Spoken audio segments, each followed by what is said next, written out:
is Russ. I got another e-bike review for you guys today. Now this one's kind of interesting because it's from the company that sent me the second bike I ever reviewed, and this bike kind of reminds me of that, but it's got a lot more features. Let me show you real quickly what we have here. This is the Engwe Engine Pro 2.0. So why is it called a 2.0? Well, they updated the original Engine Pro. I never got the Engine Pro for review, but I did have the EP2 Pro. This kind of reminds me of that, but this has a lot more stuff on it. So let's go real quickly. What difference did they do to this model versus the older Engine Pro? Well, the Engine Pro, as you might know, is a full suspension bike. Suspension in the front forks, and of course there's a suspension also on the rear. We'll take a look at that closer. But basically what they did is they went from a 48 volt 750 watt motor to a 52 volt 750 watt motor. The torque of the Engine Pro was only 55 Newton meters. This one's 75 Newton meters, so you're gonna have a little better hill climbing power. The original Engine Pro was a speed sensor, so basically a cadence sensor, and that's gone now to a torque sensor. Battery's gone from 48 volts 16 amp hours to a 52 volts 16 amp hour. Speeds change a little bit though. Okay, top speed on then the original Engine Pro was 30 miles per hour, and the pedal assist speed was 30 miles per hour. This time they've changed it to a full class 3 bike, which means throttle speed will only do 20 miles per hour, but you can pedal to 28 miles per hour. So they went legitimate with it and made it a truly class 3 bike. Okay, so let's get into the pricing, because a lot of people always ask the price even before we get started. So let's do that. This new 2.0 version is $13.99 with a sale price of $12.99. And if you look in the description of my video, I have an extra $100 discount for you guys. There's a discount code there. And to see it, you got to go into the description of the video. All right, so take a look at that. And there's, of course, an affiliate link there for you to place an order if you'd like to get one. So this particular bike is a folding bike. And a lot of people are familiar with that. Right here, you have the folding mechanism right there. And that'll fold in half.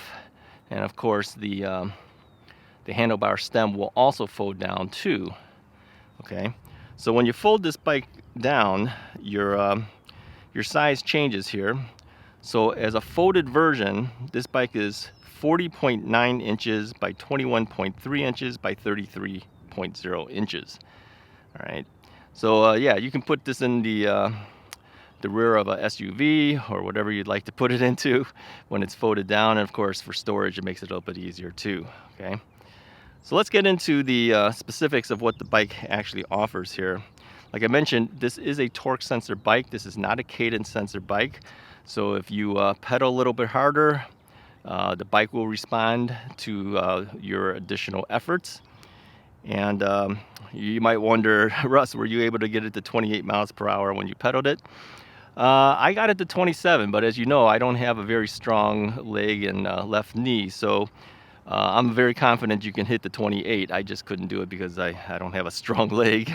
And I did throttle it to 20, as they say. Okay, materials of the bike, of course, is 6061 aluminum alloy. Tire size is a 20 by 4 inch fat tire. These are XWing tires. And I think what most people notice too on these bikes is the mag wheels. I kind of like the mag wheels because you don't have to worry about spokes ever breaking. But yeah, they had that on the other bike as well, so that's kind of nice. Now the motor does peak out at 1200 watts. It's a 750 watt rated hub motor, and that will peak at 1200 watts. The torque, as we mentioned, is 75 Newton meters, so we should have good climbing power with that. The battery is 52 volts 16 amp hour lithium ion battery, and that sits inside this top tube. So when you unfold the bike, okay, you'll see the battery will slide in there, and there is a little key that you have to put on the bottom here. I don't know if you guys can see that. Now that key has to stay in there when you're riding the bike, but it does lock it in place when you're riding it. And then of course you can take the key out, when you're not there and using the bike. And what that does is that if anyone tries to take the battery because the key is not in the unlock position for it, they can't steal the battery out of this. So that's nice. So maximum mileage. Well, they claim a maximum mileage of 30 miles if you're throttling it, and 68 miles if you're pedaling it. Now we all know that that's under total ideal conditions. You know, a guy my size might not be able to do that. And of course, if you have hills, that's not going to do that as well. Typically, when you get those type of ratings, it's like on pedal assist level 1, and you know, flat grounds, and you know, ideal weights. Just so that you know, for those who are seeing this for the first time from Russ's right, I am 5'10" tall. I'm 65 years old. I currently weigh 237 pounds, and it handles me with no problem, of course. We do have hydraulic brakes on here. It's 160 millimeter rotors. These brakes are unlabeled in here, so I don't know who manufactures them, but they do work very well. There's the 160 rotor down there. Okay, as far as the derailleurs and the like, it is a Shimano Altus derailleur.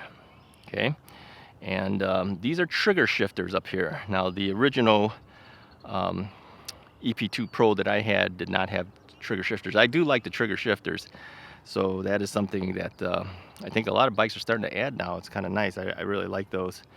Charging time, if you charge up the battery, it'll take about 6.5 hours. Bike weighs about 69.6 pounds. Shipping weight is 87.7 pounds with the box when they ship it to you. Maximum load capacity is 330 pounds. So if you're a heavier rider, yeah, no problem. And then their recommended height for the riders are 5.4 inches to 6.2 inches. And I believe it, because this seat post goes way up there, and of course it goes all the way down too. And this handlebar stem, although it looks really tall here, it can get even taller than that, because if you look over there, there's a little quick release there that could actually raise the handlebar even higher.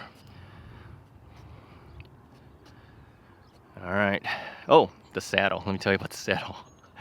People always want to change the saddle. I don't know if you really want to change that. This is a really nice saddle. It's very cushy. Yeah, almost has a leatherette type of look to it. You know, it's got like stitching and everything, I think, on there. Very nice saddle. I would not change it. For me, I'm perfectly fine with it.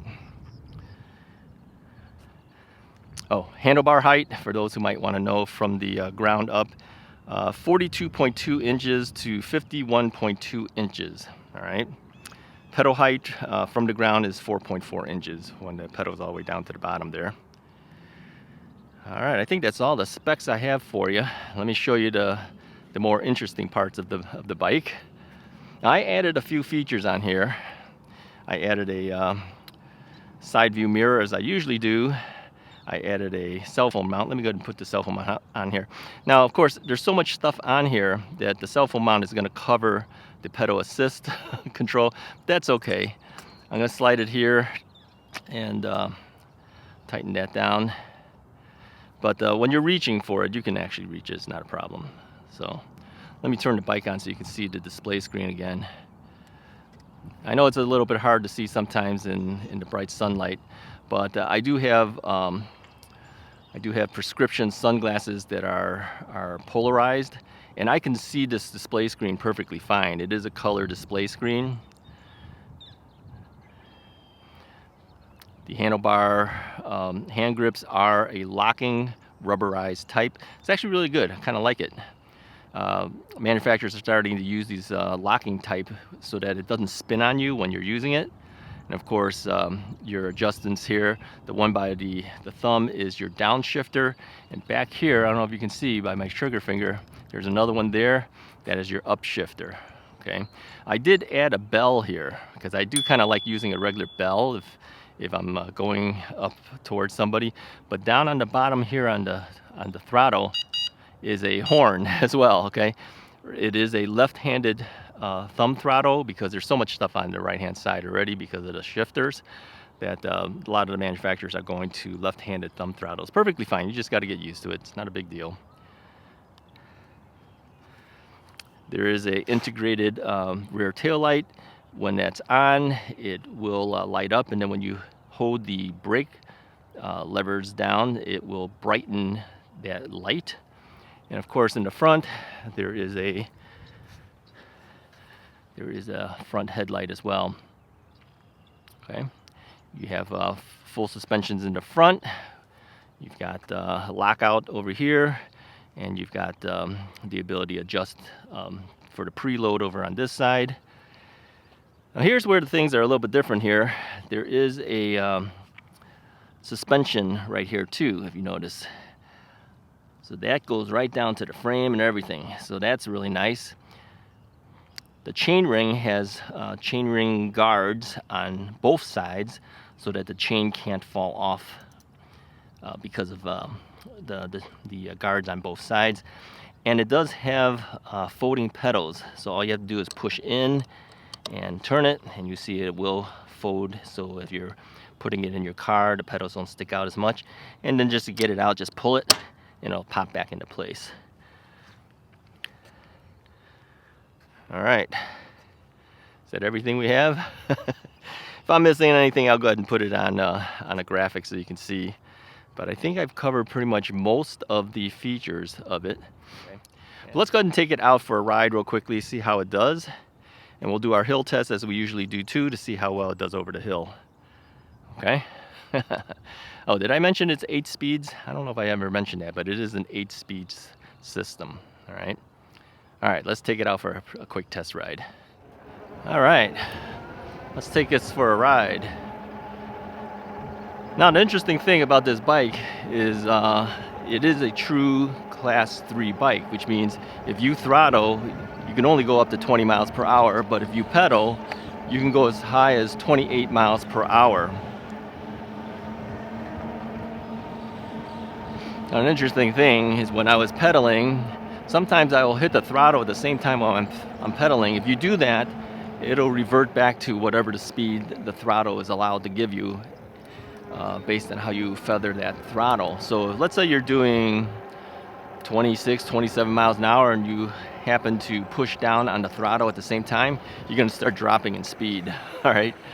So some people will do it where they pedal and throttle at the same time. You don't want to really do that if you're going fast because it'll slow you down if you do it. Okay, it will always default to the throttle speed first. So right now I'm throttling, we're doing about 12.6, 12.7 miles an hour, something like that.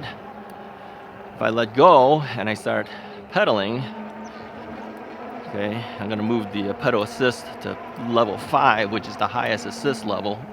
Let's make this turn first here. So if I pedal harder, you can hear it's moving quicker. You can see it on the speedometer too. We got some turns here, so I'm not going to do that. It's not really safe.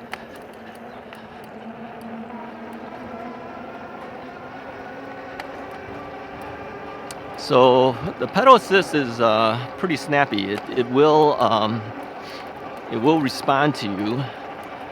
Can you ghost pedal this thing? I think you can. At the highest speeds, I think you can on this one. So you do have to watch out a little bit. But I was able to get, like I said, about 27 miles an hour while pedaling. All right, let me throttle here. We have some people up ahead. We'll have to get past them first.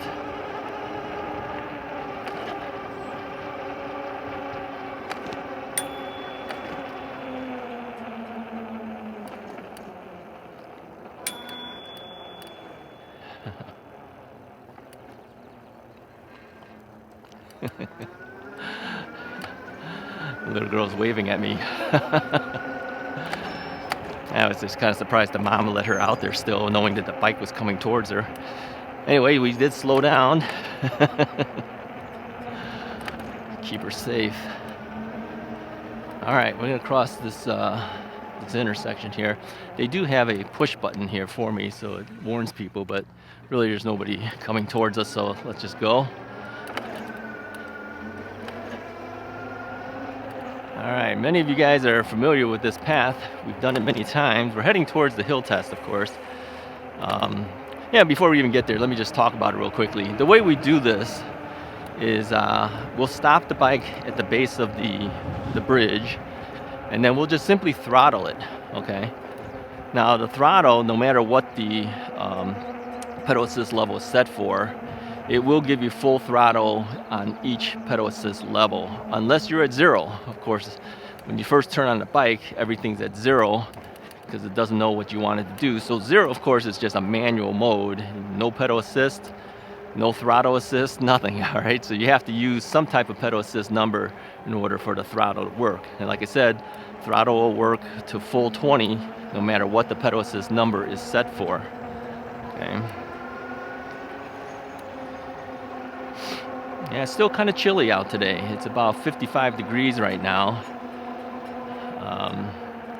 Usually I have my yellow safety vest on, but I had to put on a sweatshirt, and usually when I do that, my current safety vests don't fit as well with it on when I have something like a sweatshirt on. All right, we're gonna pass these people here, and we'll get up towards that hill test. I'm gonna let them know, but I'm gonna use my bell instead of the horn. On your left. Thank you.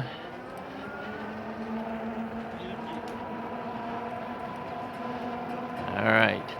You know, sometimes you hit the bell and people don't, either they don't hear it or they just don't know what to do until you yell out. So sometimes I do both. If I don't see them moving, I will verbally let them know I'm coming.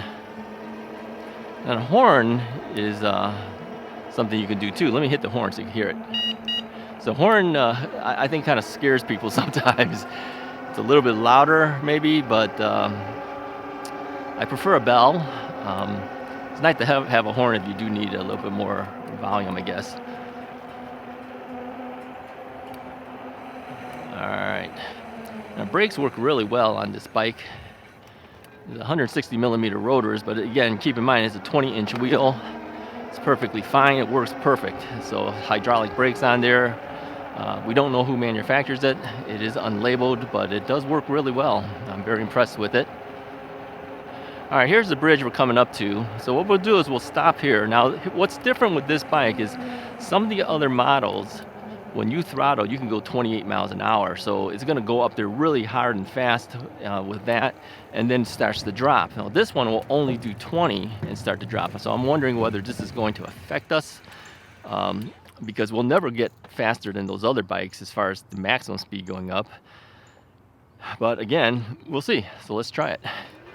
So I am on pedal assist level 5. Of course, it doesn't mean anything at this point. I'm just throttling it. So the maximum this is going to get to is 20 and start falling off once we get to the top of this hill.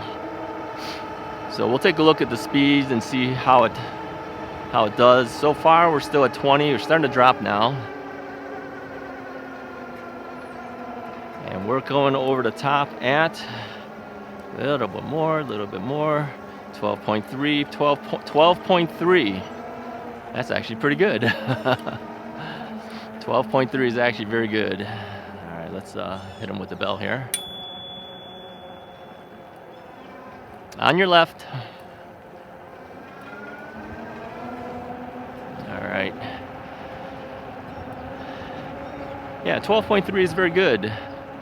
I think that 75 Newton meters of torque really does help out on this bike. A lot of people give you the head nod. I always give them a head nod. Sometimes you don't want to give them a wave because you're kind of hanging on to the handlebars. So yeah, I usually give them a head nod. Yeah, pretty good going over the hill. Yeah, I'm happy with that, 12.3. Considering the fact that, you know, like I said, some of the other bikes, just before it starts to drop, it'll do like 25, 26 miles an hour and then start to drop, and then it'll hit down like a 10 or 11. So starting out at 20 and then hitting 12.3 is very good. Very good. Good job, Engwe.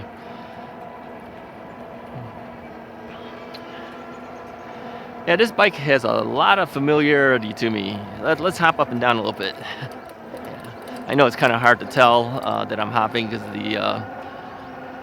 the stabilization on the GoPro kind of hides that a little bit for you, but I was just hopping up and down real quick, and I could feel that rear suspension helping me out. and the front suspension too. The whole bike basically, you know, is hopping some more. Whole bike basically helps out in the suspension area.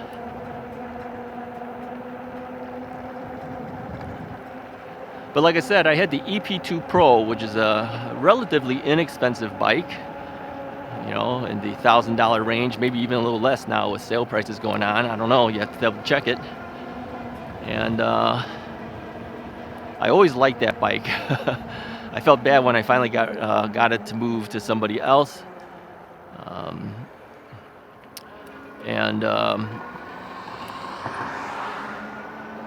And this bike kind of feels like that. The only difference is I can feel the suspension helping out. You don't really have that on the EP2 Pro. You have a front suspension fork, but you don't have that rear suspension. And so, but the overall feel of the bike is very similar to me. I feel like I'm still riding the same bike, except for the added benefit of the suspension on there. And of course, the torque sensor feels different too as I'm pedaling. But just, you know, just sitting on the bike, I feel like, oh, I'm on the old bike again. Good improvements, I would say, definitely good improvements on the bike. All right, we're gonna cross through this intersection. I'll pick it up again once we make the crossover. I'm not gonna have you hang out as we're waiting. So sit tight, we'll cross over and I'll continue on. All right, we've made it past the intersection. Now, as I mentioned in the past, the trail has a 15 mile per hour speed limit. Very difficult to maintain 15 miles an hour. I'm used to going a lot faster, so you may see this thing go up a little bit. Yeah, I don't usually try to blast through this area, although some people sometimes try to do that. I've noticed that with even people who don't have e-bikes. They go really fast sometimes. All right. We have some people here. Should we hit them with the horn? No, I think she turned and looked at me, so we'll just use the bell.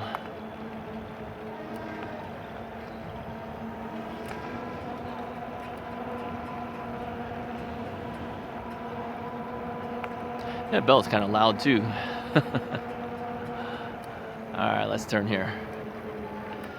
Yeah, so how's the overall ride? Yeah, it's a good ride. I mean, it is a folding bike, so it feels different than a full-size large bike. But the folding bikes have a benefit. If you're going anywhere, you don't have a bike rack, but you have like an SUV. Yeah, you stick it in the back of the SUV, right? I've been known to stick two bikes in an SUV, two folding bikes in an SUV. It's possible. Usually, a lot of times when people have folding bikes, what they'll do is they'll buy themselves one of those 50 or 55 gallon type containers that you can get at like Home Depot. You know, the type with a lid on the top. We don't use the lid, of course, but what you do is you fold the bike down, you fold in the pedals, and you put the bike inside that container.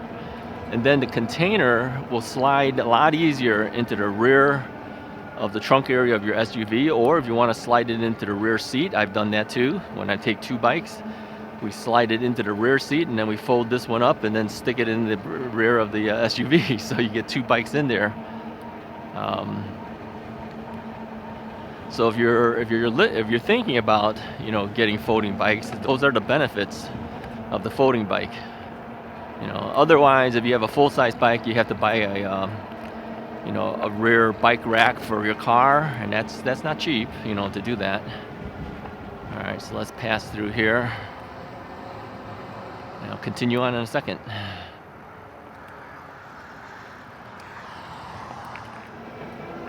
All right, we made it through.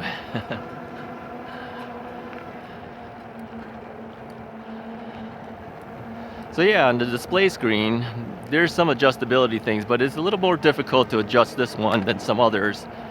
They have these P settings, and if you're familiar with some of these e-bikes, unless you know what the P settings mean, it's very hard for you to make adjustments. But I'll give you real quickly what's on here. Let me angle it down a little bit so you can see it. So here's your miles per hour. The top section here tells you how much battery power you have left. The PAS level is set right here. And then there's a trip meter, odometer, maximum speed, and average speed. Okay.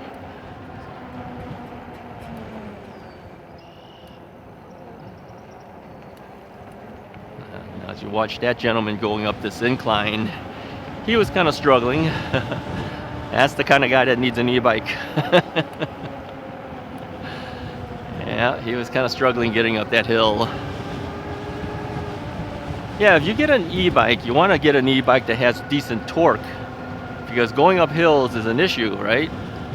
So a good torque rating on the motor makes a big difference. Again, this one is 75 Newton meters of torque. And as we saw on our own hill climb test, that makes a difference. It gets over the hill with no issues. But I've seen people going up that hill that we did have to get off the bike and literally have to walk it up. It's just too difficult. Even on their lowest gears, they have difficulties going up there. So what do I think of the bike so far? Overall, I like it. I think price-wise, it brings the pricing down, especially if you use the additional discount code that I have. I don't know how long that code will last, but as of this particular recording, that code is still good. And so you're talking a pretty much decent deal. I mean, if you look at what this price of this bike is currently right now, about 3 years ago is when I first got my first e-bikes. And the cost was higher for bikes back then, and it didn't have anywhere close to the amount of features that these current bikes have now. So now, what do we have? We have torque sensors. This is a folding bike. It's class 3. Full suspension in the front and back. Hydraulic brakes. Man, that's a lot of stuff now. That's a lot of stuff. Yeah, we didn't have that 3 years ago. 3 years ago, I think, based on what this cost is and this bike is right now with the promo, it's probably around the cost of what an EP2 Pro was back then. So yeah, is it worth it? Yeah, I think so. This is the time to buy an e-bike if you haven't bought an e-bike yet. As a beginner bike, this is a killer bike for a beginner bike. For travel and everything, you know, folding, yeah, it makes it good. I'm gonna have to hit him with a bell here. On your left. Thank you. Sorry. It's okay. So yeah, if you're looking for an e-bike, seriously consider this Engwe Engine Pro 2.0. Comes in 3 different colors. I have the black one. They have a blue one. I don't know what they call it. They call that midnight blue. I'm not sure what it is called. And there's a green one too. All 3 look really nice to me as far as colors. My original EP2 Pro was black. This one's black. That's why I said it kind of reminds me of that bike. I think the graphics are a little bit better on this bike than it was on the original EP2 Pro. To me it is. You know, some people prefer that graphic, but I prefer this one. A little more subtle. So yeah, if you like this video, go ahead and hit the like button, hit the subscribe button if you haven't already done so. Consider this bike if you're looking for a nice folding bike. I'll talk to you guys next time.